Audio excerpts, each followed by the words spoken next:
Hello. And today we're gonna go over a acid bass that I had made. I'm gonna do two serums today, or two sound designs because I forgot to do one yesterday. So we're gonna go over this sound that comes from old methods, but it sounds good now today. So I put it in a little loop here. It goes like this.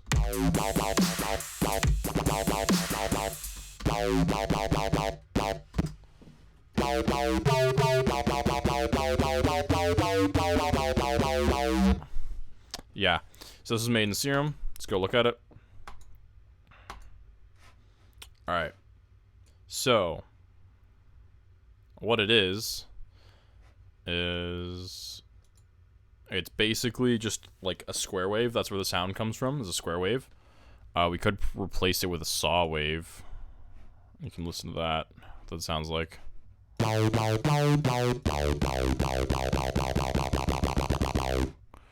That gives you two slightly different sounds. I prefer a square.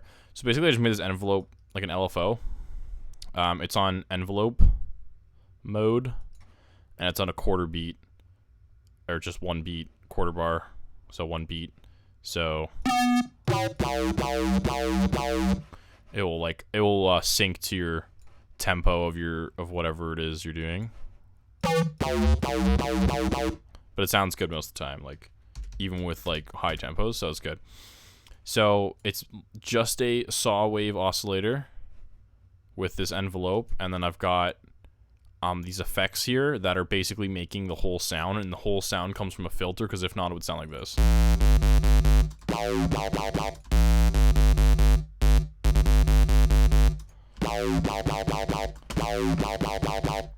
So we'll make it again in Serum here. Initialize preset. Okay, so what I do is I come in here. I do my saws manually because they add this weird thing. If you come in here, click singles, this will bring up all the waves. You can click square. So this is a square wave. I pretty much just made this, but they do this weird thing where if I come over here and do this, there's this here. I think it's to stop clicking, so I basically just go ahead and just do this, and then I make my own, so it's just completely straight. I don't know why, just weird. So that's all I do here. Is that I turn the volume up to the maximum because I do that. I like to do that with my oscillators, and then I bring this over to the pretend this is there's 8 little graph sections here, right? I bring it over to the first one, and then I bring it all the way up to the top. I don't touch it. Put on a quarter beat, envelope mode. That's it. And you just have to hook up to one thing. So right away, let's grab the hyper distortion.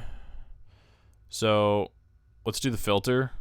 We're gonna turn on filter, hyperdimension, distortion, and a compressor. So do it in the order of filter, distortion, hyperdimension, and then compressor. You can move these around if you want to see what it sounds like differently. So the filter we're gonna use is gonna be a band pass. That's the trick to the sound, is a band pass. It's resonance really. So I would do it over here, but it just looks better when it's all on the same page kind of thing. So you can just view all my effects. So we can listen to what it sounds like right now.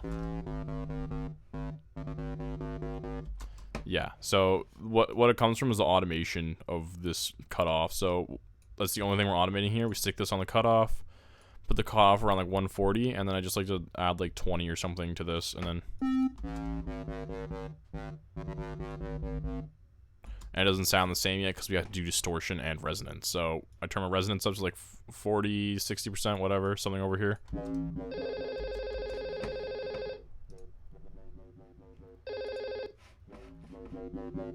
So it's like this. And then, why isn't it stopping? Oh.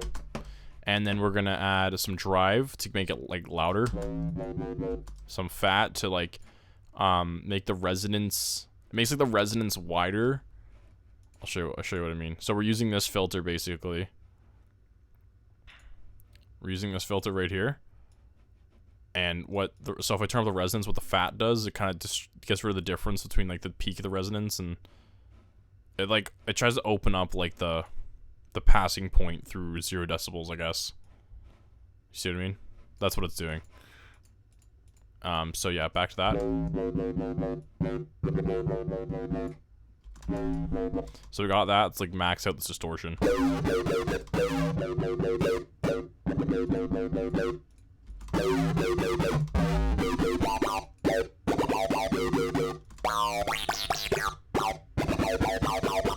hear where the sound comes from now. Our hyper's way too high though, so we're gonna turn this down.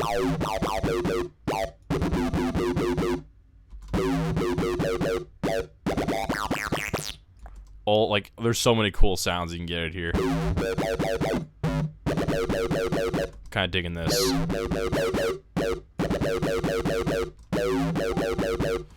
And I'm actually gonna do this just to kind of.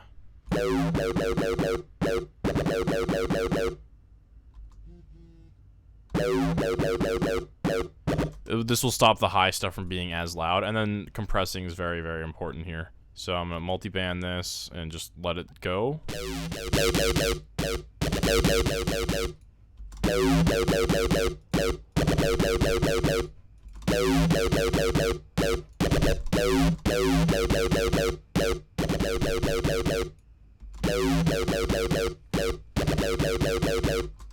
And there you go.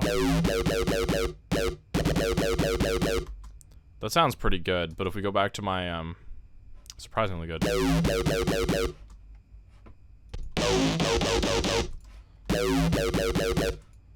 Yeah, it sounds nice. So, if we go back to what it was before, this is what it sounded like.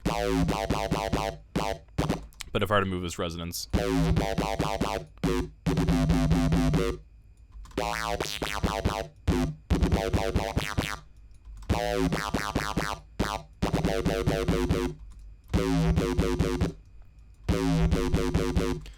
That sounded quite a bit better though, didn't it? I'm thinking about that now. It sounded better. Huh.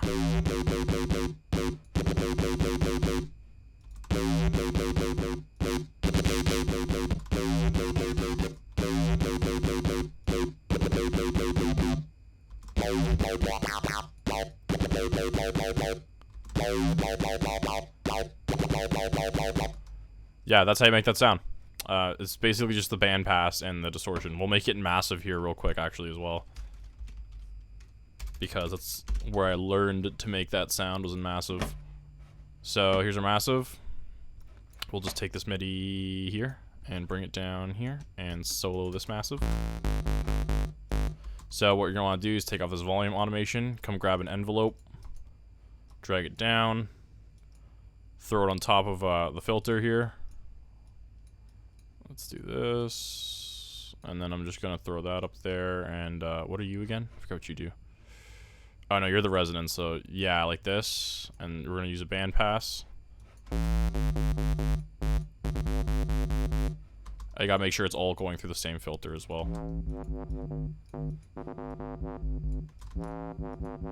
Oh yeah, distortion is very important. So we put a Bronner tube on.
It's pretty much the same. The only difference is this one has multi-band compression on it.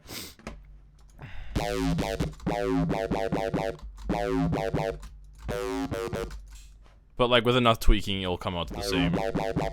It's the band pass, like literally just this box, this band pass. Make sure it's only running through that filter, not the second one. Uses one square oscillator, and just make sure your volume's fine, and then just mess around with this one of these envelopes here on the cutoff and the resonance and such, and just make sure you have like maxed out like Bronner 2.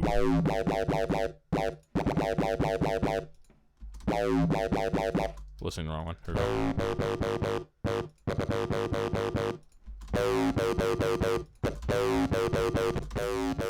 you can go through the different filters and get different kinds of sounds. You can use a phase oscillator.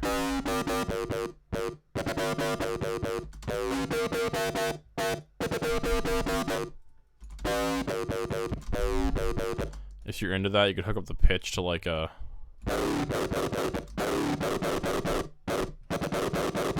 That's weird. Oh, it's too fast.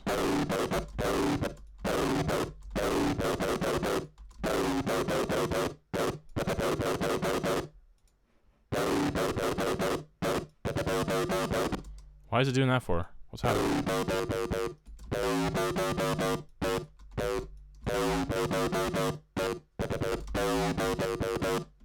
Yeah, that's how you do it. And then I tried to make this in Harmor, but I couldn't do it because Harmor's an additive synthesizer. So when you do things like resonance or filtering, it's just building a bunch of sine waves instead of subtracting from a saw wave. So it becomes, it's not necessarily impossible. I think it's harder. I don't know how to do it. I tried for a little while. I could get kind of close, but like it was just, the resonance on the filter was just like weird. It was just too much. Like it was uncontrollable. So I came up with this sound instead. Oops. So I'll just teach you how to do that instead, because that will make up for that. So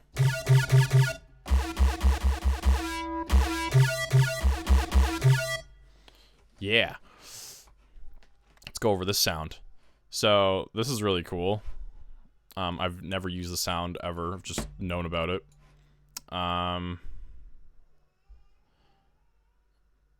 So yeah, so let's do this one. I never like make, first time making a sound in like a long time. So what we're gonna do is try to do it from scratch, and if things go south, we'll come look at the back one. So here's what we got here.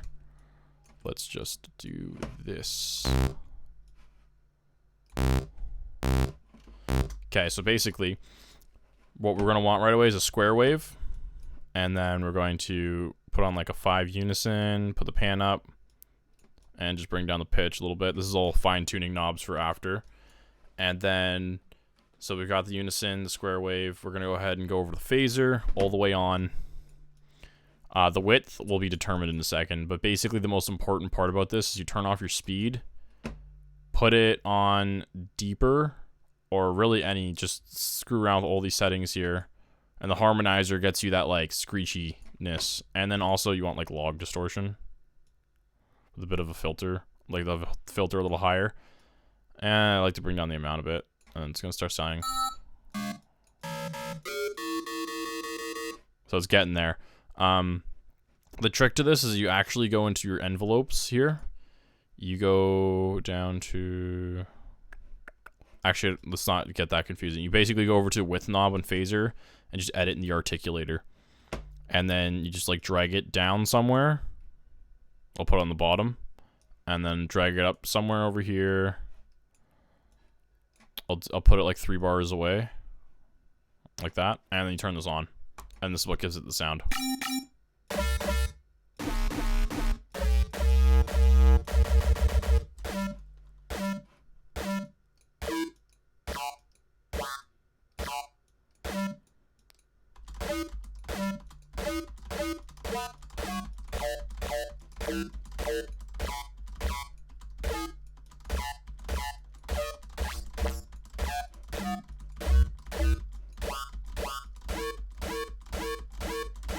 Oh, that's cool.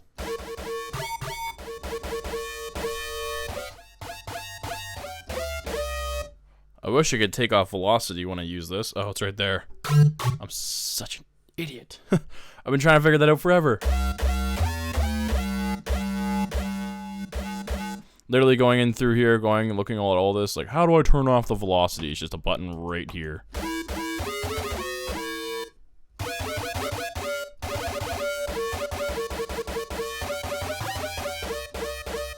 I still don't know how to use the pitch bend, though. Which is okay, because the sound doesn't require a pitch bend. That wouldn't be, like, internal. Well, actually, you could maybe modulate the pitch by the X here. If you come in the pitch.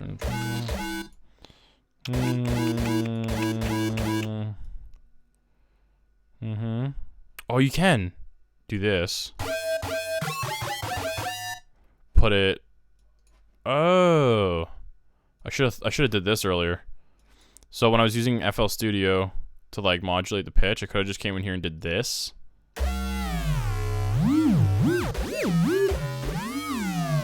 And just modulated that as my pitch knob. Wow, now I can use Harmor. That's where you get all the cool basses, because it's additive.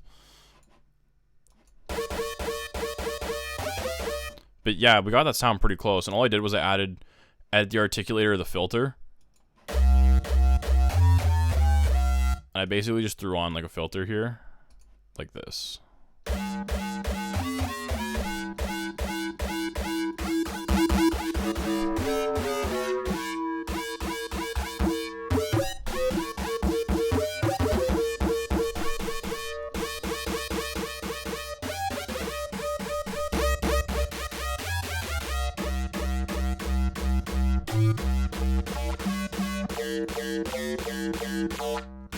Just mess around with his width knob.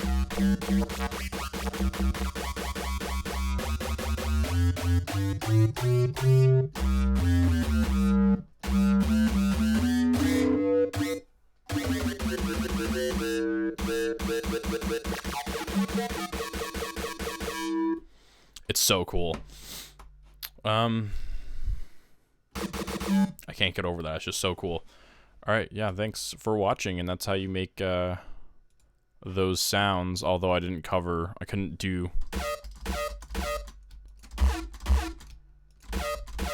So cool. This sound... Yeah, I don't know how to make that in Serum, to be...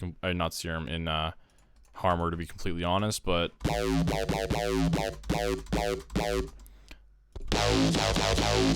That's intense. Yeah. I showed you how to make it in Massive, and then this was the sound I showed you to make in Harmor.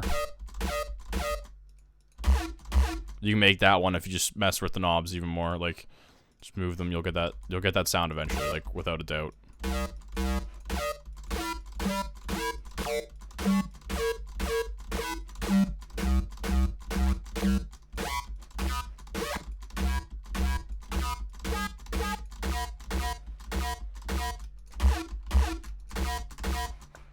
It'll come, and you can EQ and add effects and all that regular stuff. Oh yeah, there was a reverb on this too. That just had like a wet around like 30% or something.